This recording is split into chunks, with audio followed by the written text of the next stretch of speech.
After the location scenes, we planned to work out how to build a set and shoot the middle portion of the film.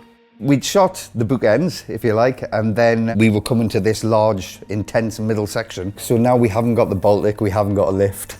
How the hell do we do this? You've then got to make an identical replica that no one realizes is a set. This glass lift, which shows everything to the world, how the do you do that? So then you get into, well, who do we find to build this set? I basically sketched what I thought we would need, and then we actually got the set built with the help of a local college construction department. Craig put us in touch. Middlesbrough College were outstandingly good. I put them in touch with Ian. Ian said, yeah, I'll do that, and I've got students that might want to take part in this. They built a set in Middlesbrough College with students as part of their education. I'd taken some reference photos of the real lift, and we found a shade of plastic cladding that looked really similar to the metal walls in the lift, and then the windows and doors were made of perspex.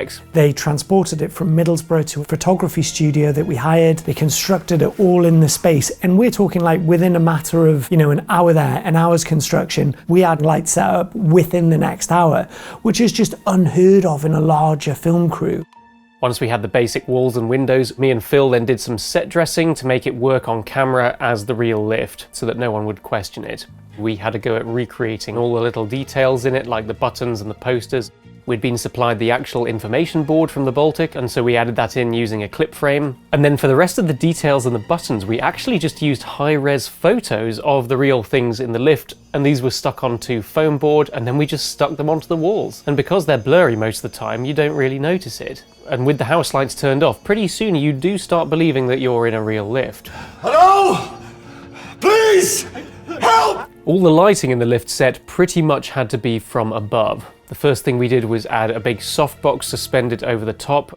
We did cheat a little bit though and put the light slightly off to one side in the top corner so that we would get a brighter side and also a darker side for some more dramatic moments. Other than that, we pretty much just used bounce boards, and that just helped kick a little bit more light into the actors' faces. And we also added another light coming through the window for one sequence as if it was down on the quayside. We also had to wrap this set in sound blankets because that would eliminate any echoes, which would give away the fact that we're in this big studio and not in a real lift.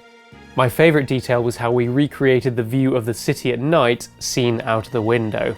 The city of Newcastle is beautiful and glistening in the background of the original glass lift at the Baltic. Steve had sat down and meticulously recreated each light, each restaurant, each bar, each flat that had a light on with different colours. We built some light boxes out of cardboard with coloured gels covering little holes to let the light through. I had done a test with this in advance just to see if it looked good on camera, and we were very pleased when it did. So while we were on set, this small lighting bar suddenly became the city of Newcastle, which is like, it's ingenious. It's ingenious that that is even a thing that can be done. When they were seated for another sequence, we had to lower those city lights so that it looked like they were still really far away and they hadn't changed position.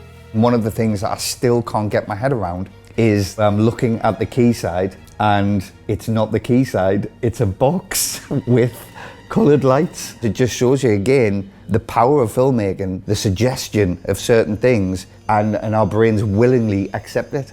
We didn't go down the whole green screen route. What we managed to do was old school classic filmmaking. There's something really charming about that. So creative and expressive and really exciting to see.